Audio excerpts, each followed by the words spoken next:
Hi friends, ఎలా ఉన్నారు? Welcome to our YouTube channel. Okay friends, టాపిక్లోకి అయితే వెళ్ళిపోదాం. ఈరోజు సండే స్పెషల్ చికెన్ కర్రీ చేస్తున్నాను. సో ఎలా చేశానో, ప్రాసెసింగ్ ఏంటి అనేది మీరు నేర్చుకోవాలి అనుకుంటే పూర్తిగా చూడండి, స్కిప్ చేయకుండా. ఓకే ఫ్రెండ్స్, ముందైతే నా ఛానల్ని సబ్స్క్రైబ్ చేసుకోండి, లైక్ చేయండి, షేర్ చేయండి ఫ్రెండ్స్. మీరు ఇలా చేయడం ద్వారా కొంచెం సపోర్టివ్గా ఉన్నట్టుగా ఉంటుంది.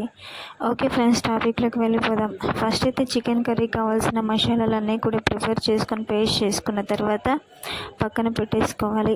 చికెన్ని కూడా శుభ్రంగా క్లీన్ చేసుకొని ఉప్పు అండ్ పసుపు వేసి ఒక పావు గంట ఉడికించుకొని పక్కన పెట్టుకున్న తర్వాత కడాయి పెట్టుకోవాలి.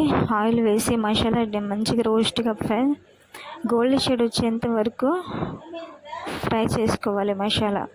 అండ్ అందులో చికెన్ ముక్కలు వేసేసి కావాల్సిన చికెన్ మసాలా, ఉప్పు, కారం అన్నీ కూడా వేసుకొని కొంచెం వాటర్ వేసుకొని ప్రెషర్ కుక్కర్లో మీ కుక్కర్ని ఆ విధానాన్ని బట్టి ఎన్ని విజిల్స్ కావాలో అన్ని విజిల్స్ పెట్టుకుంటే చికెన్ కర్రీ ఎంతో టేస్టీ అనే చికెన్ కర్రీ అనేది రెడీ అయిపోతుంది ఫ్రెండ్స్. చూసారు కదా. Okay friends, bye.